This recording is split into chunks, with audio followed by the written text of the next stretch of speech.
to find cash buyers using investor-friendly real estate agents. This is a 3-part series. This is actually the 3rd video.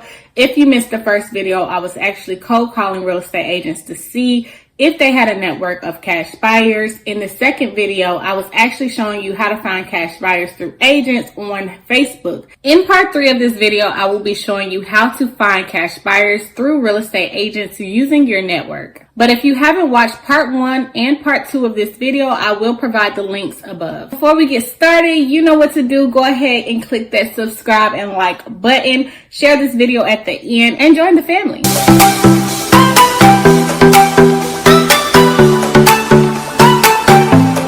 The key is we want to work with investor-friendly real estate agents. We don't want to work with agents who do not like working with investors because we do not want to work with them either. I would first start by reaching out to real estate agents on Zillow because you can do this from the comfort of your own home. Another thing you can do is join your local Reia, that stands for the Real Estate Investors Association. In your Reia, you will meet all kinds of investors, real estate agents, hard money lenders, fix and flippers, multifamily investors, everything you can think of. You will also be invited to free meetings, events, and social media workshops. So if you have the cash, I would definitely think about making that investment. Depending on your market, they should have different membership levels that can work with your budget as well. So the real estate investors that are already wholesaling real estate, that are in your backyard, they are in your market, I am 100% sure they have access to investor-friendly real estate agents as well. If you need to reach out to another investor, do so to get that deal done. It is okay to JV with another wholesaler as well as a real estate agent. Wholesalers typically give real estate agents $1,000 per referral for bringing a buyer,